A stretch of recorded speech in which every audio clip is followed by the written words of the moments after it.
CLNSradio.com, the home of Internet Sports Talk Radio. This is Austin Ames. You're listening to the Celtics Late Night Show on CLNS Radio. Hey, this is Sam Romanella from K&M All-Star Sports. You listen to the Celtics Late Night Show.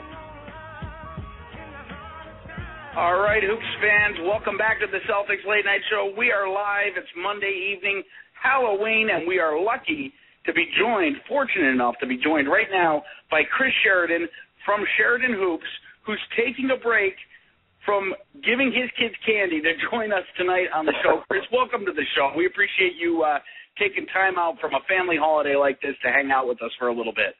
Well, I'm proud to report, Nick, that my oldest son, he's 13, he came home with 10 pounds of candy. We actually had to put it on the scale. And all right. And that breaks my record from when, like, I was 14 years old, and I came home with probably about 7 pounds of candy, and I was pretty happy. But B-Paul, why is it that I always got coal? I go out and I come back with rocks in my Halloween jack-o'-lantern basket or whatever you want to call it. Hey, kudos to Chris's son. Good stuff. 8 pounds. B-Paul, kicking off here. We're on a kind of a time schedule. It is a family-type holiday, and we don't want to keep Chris too long. So, Brandon, go ahead. Roll right into these important questions from the NBA Lockout expert. Well, thanks for the mic, Nick. And Chris, welcome to the show. First off, we want to give you the chance to tell us and the listeners a little about your site. Originally, you were a writer for ESPN and the Associated Press, and you decided to start your own website, SheridanHoops.com. It has become one of the leaders in NBA lockout coverage. And so I have to ask you, how do you like it running your own site and running Sheridan Hoops? Well, I love it, really. I tell you, I worked 24 years for really big companies. I mean, the AP, I spent 18 years at the Associated Press, and it's the world's largest news gathering organization. They're everywhere, and they're huge, and they work you to death, and they taught me how to be really a hard-working journalist. And ESPN saw that, and ESPN brought me aboard and taught me a lot about how to be, how to transfer, what you can do in the written word into the TV world, and I had a great 6 years at ESPN, and then I left there this summer, and I said, what am I going to do? Am I going to go work for another site, or am I going to try to develop a basketball website that maybe can be doing things better than some of the top basketball websites? Because I read them all every day, and most of them, to be honest with you guys, are cluttered. They're cluttered websites. You really got to go looking for stuff to find what you're looking for. Even if you go to ESPN and you want to go to ESPN Boston, you really got to click around to find what you're looking for.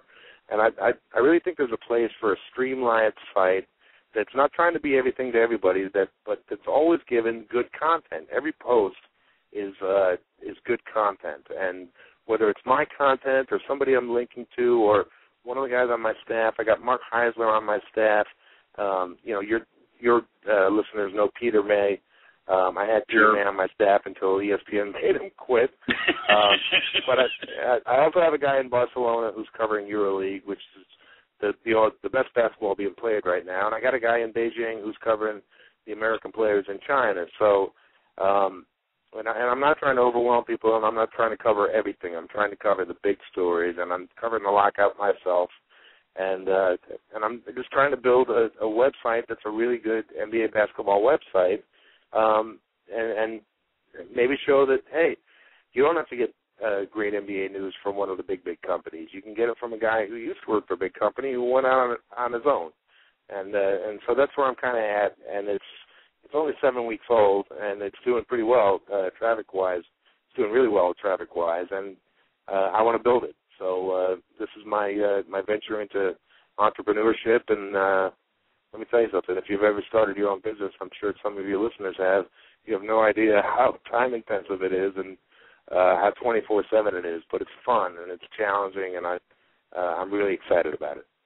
Yeah, Chris, and one thing I really like about your site is the specialization and your expertise and just how you're involved with the NBA lockout, especially. You've really been specializing on the lockout. You've been involved all the way through since you started the site, and it's really been a great place to just go at the end of your day, get out of work, and you can get the full rundown on what's happened, the basics, but then again, it's very good content, like you said, by either you or your guest writers. We even had Art Rondo on a couple weeks back, one of your guest writers, to discuss one of his articles on your site. So we really like the site, and for any listeners out there who have not been to Chris's site, you can find it at www.sheridanhoops.com. But we know you're on a time schedule, Chris, so we're going to get to the good stuff. Well, I'll go along with you. I'm because you guys just propped my site in for about 4 minutes, and I'm not gonna hold you to any arbitrary deadline. So let me jump in on that. I'll only throw in one more plug because it's important to me. Please do. My Twitter is also Sheridan Hoops, and I use Twitter really as only a linking device and a news index, and I don't put a lot of meaningless tweets out there. I link to what I've put on my site. So if you follow me on Twitter, I'm not going to waste your time with meaningless tweets. And it's actually my number one delivery service to get readers to my site. So Sheridan Hoops on Twitter and SheridanHoops.com.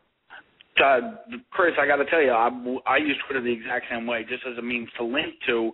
And Facebook has also been a great referral method for us as well. But more importantly, and we're going to dig into the lockout, we know, we're on a time schedule, but it's good to see somebody who is credible, who is with the ESPNs, who is now doing what we strive to do, which is bringing excellent news without a big company censorship and getting to the basis of the news. And that's what Sheridan Hoops is. We really encourage our listeners to check it out. If not right during the show right now, immediately after. You'll be able to find this interview on YouTube as well. So, Paul, go ahead. I'm sorry to interrupt. Well, we'll get right into the thick of things now. One of the questions, Chris, we've been asking all of our callers, and Nick and I have been debating on the show throughout the past few weeks, has to do with the blame game, talking about the NBA lockout. Now we do know that both parties are responsible, both the players and the owners, in one way or another, for the lack of basketball being played at this time for the National Basketball Association. So I have to ask you, your opinion, who do you blame more at this time? Do you blame the owners or the players more for the situation we are in? Or both? Well, here's the thing, guys. I always said this was going to come down to a situation where it was an 11th hour deal. And I was never quite sure when David Stern's 11th hour was. But there was always a time to save an 82-game season. And only David Stern knew when that was. And it was probably last weekend on Saturday when they, or on Friday, when they broke up unexpectedly. And here's what happened in the room that night, and here's where the blame goes around.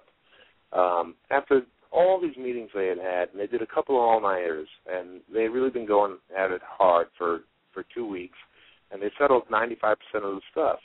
And but the elephant in the room was the financial split, and the players were at 52.5, and the owners were at 50. And so they said, okay, David Stern said, okay, let's talk about it. What do you got? And Billy Hunter said, well, we're not taking a penny less than 52. So what he did was he moved from 52.5 to 52. And then they said, well, okay, David Stern, what do you have? And he said, well, we're going to offer you 50. And the players were like, dude, you've been off for 50 for 3 weeks. And exactly. You just told the world last night that everything is negotiable. So what do you mean you're making the same offer? And they got up and they walked out of the room. Okay? So here's where the blame is. You don't get up and walk out of the room, number one. You don't. You challenge the guy any way you can, but you keep him there and you get him to 51. So the blame there goes to Billy Hunter for getting up and being so pissed off that he just walked out of the room. Number two, the blame goes to David Stern. After all this progress you just made over the last 2 weeks, you're going to insult these guys by offering them the same thing you've been offering them for 3 weeks? 50? Just go to 51. And then, then the players are at 52 and the owners are at 51, and somewhere in the middle they shall meet. And you can make it a sliding scale where it's, depending on revenue, that's 50, 51, or 52. And the solution was right there. And when the moment of truth came, when deal-making time came, these guys, they acted irresponsibly, to be honest with you. One guy offered 50, the other guy got up and stormed out of the room. They both made a mistake. So the blame is equally shared. That's my opinion. Hey, I like that because really I was saying the blame still remains on the players, and B. Paul shifting over to the owners, calling it Stern's fault. So, hey, you kind of vindicated both of us here, so that works. Chris, and one of the questions we were kind of tossing back and forth, how much through this entire process, how much control does David Stern actually have? Is he a spokesperson? He really works for the owners, correct? As a commissioner. He works for the owners, and it's ultimately his call. But the lead negotiator is Adam Silver, right? And Adam wants to build his reputation off this negotiation as well. And Adam has had a terrific negotiation. He's gotten the players from 57 to 52. In real dollars, that's a couple $2 billion over 10 years. That's a great negotiation, but he's blowing it. He's taking a complete home run, and he's throwing it away because they're missing an 82-game season. I think that's where Adam and David are missing the boat here, is that they have a honeymoon period available to them, and they have an all-is-forgiven moment from their fans if they still have an 82-game season. And now they've just gone past that point. When David Stern says we're not going to play 82 games under any circumstances, he's got about 2 or 3 days to back off that, and then he's got to pretty much stick to it. And, look, let's face it, the owners have won this negotiation. They won it a long time ago. So what they needed to do was close it the other night, and they didn't. And it goes from being a terrific victory for the owners and for the league and for Adam Silver and for David Stern to being a debacle.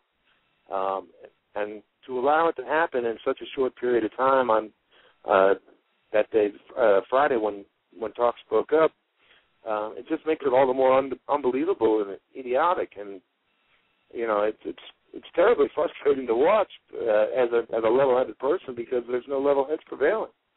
I couldn't agree more.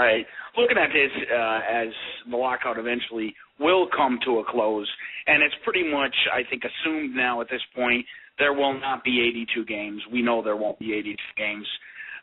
Does that, and I posed this question to Brandon prior to you coming on, Chris, does that kind of tarnish the 2012 NBA champion if there are not 82 games? Well, if there's 78 games, does it tarnish it? Right. I don't know. Where are you gonna go from here? Right. That's the question. You play 72, 68. What's the number where it's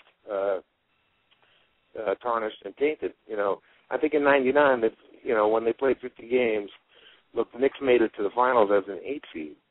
Right. Part of that was because they only played 50 games. If they had played 82, the Knicks would have risen out of 8.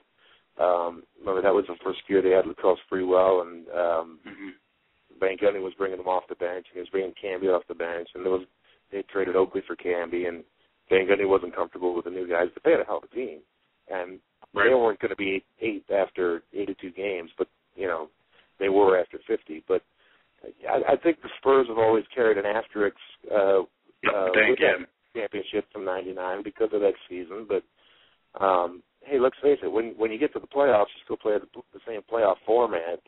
And by that time, you should have your systems working and things going well. So, but it's just bad for the business. It's you play 82 in the NBA, and that's the way it works. You play 161 in baseball. That's what you play.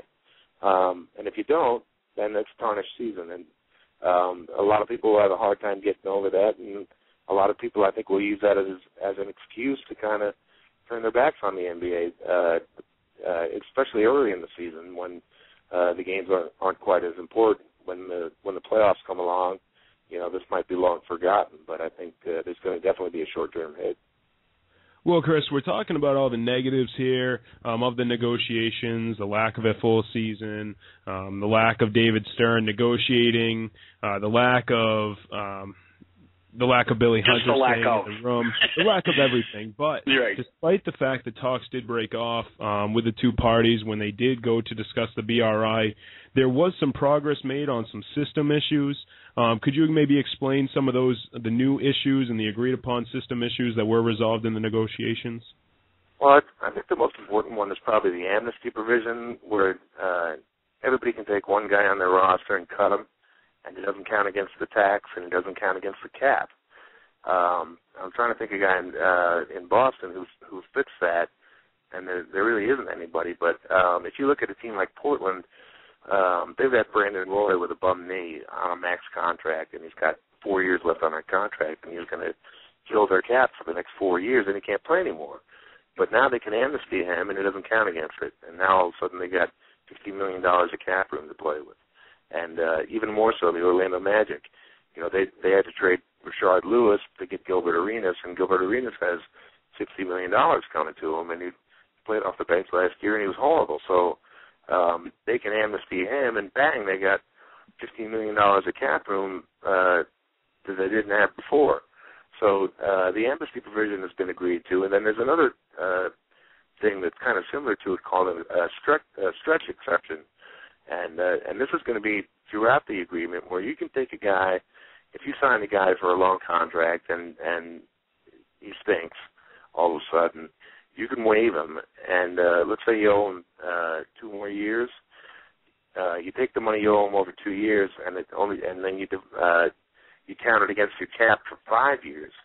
So you break it down into fifths instead of halves, and all of a sudden the guy who might have cost you $8 million on the cap is only costing you $3 million on the cap, and you get $5 million more to play with. So these are things they've put in that are kind of designed to get the players who are performing the money they deserve.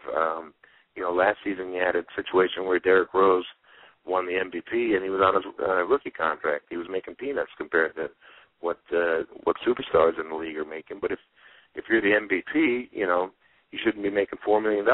So I think those are a couple of things that are in the new system that are really fair, is that they're going to get there's going to be some immediate cap relief for a lot of teams, and there's going to be money freed up for the guys who have earned it, and the contracts are going to be shorter, so nobody's going to be on a 6 or a 7 year contract anymore, being just a cap killer at the end of their deal. So they fixed a lot of things. They just got to close it out, and it's frustrating that they haven't.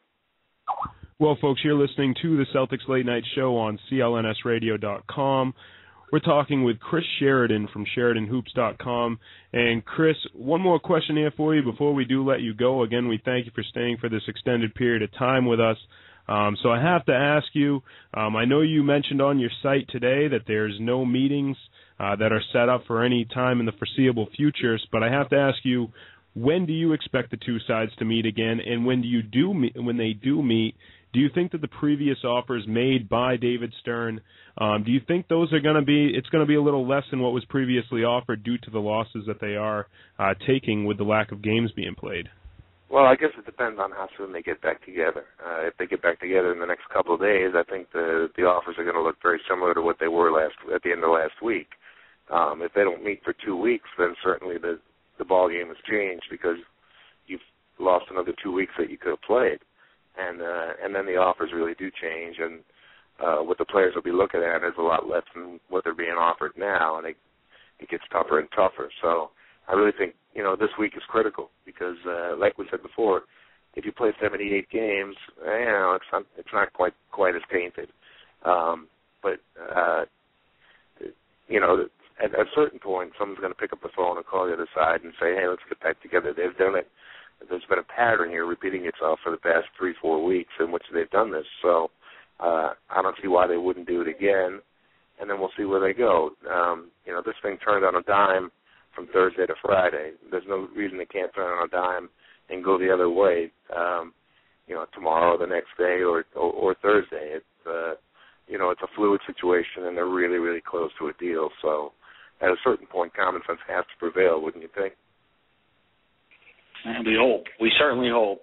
Chris, on Halloween, we're going to let you go. But before we do, quickly, Sheridan Hoops the lockout is eventually going to come to an end. Sheridan Hoops will obviously be there after the lockout. Give us a little insight into what your coverage will be once basketball starts getting played on the hardwood again. Well, I want to chronicle the league. I want to publish good stories about, good games and good trends that are happening in the league, and just kind of chronicle the season, and not try to do too much too soon, but again, try to provide what we're providing now is, good content about exactly what the most topical things are. I would say if you go on the site tonight, look at Chris Bernucas' last column. He put out 5 possible Dwight Howard trades because, look, Dwight Howard's probably going to get traded, especially if the Orlando Magic think he's not going to stay. And, who's got the goods to get him and who's got the talent and the contracts to match up. And Chris Bernucas did a great column on that last Thursday. It's worth reading, and there's always great stories in the NBA. It's not always about the lockout. It's just that since I started the site, I did go to Eurobasket in Lithuania and cover that, but everything else has been, 90% lockout. So, but the NBA, there's a billion storylines, and we're going to pick the good ones, and we're going to cover them, and we're going to see how the site grows, and we're going to try to make it better and better week after week. And I think we've done that so far for 7 weeks, and hopefully we can keep it up. We agree with you, and absolutely, you have a friend here at CLNSradio.com. We certainly want to continue to network, work together with you, and really, you've been the authority on the NBA lockout. So we're certain that when the NBA season does commence, you will also be adding the same excellent coverage to NBA basketball being played on the hardwood. This is Chris Sheridan, SheridanHoops.com. Twitter, Chris, you said it's at Sheridan Hoops? Yeah, Sheridan Hoops is a Twitter. Awesome. Everybody definitely tune into YouTube. We're going to upload this interview as well as iTunes. This will be on iTunes, the full interview. Chris, we thank you for your time. Happy Halloween to your son, and congratulations on 8 pounds of candy. No, it was 10 pounds of candy. It was a phenomenal haul. I've never seen anything like it. We had a pillowcase. You needed a wheelbarrow. Man. Thanks for all the nice words about the site. I really appreciate that, guys. We appreciate what the coverage you're lending the league and everything else, Chris. You're a good guy, and we look forward to working with you more in the near future. Take care. All right, guys. Happy Halloween. Happy Halloween. CLNSradio.com, the home of Internet Sports Talk Radio.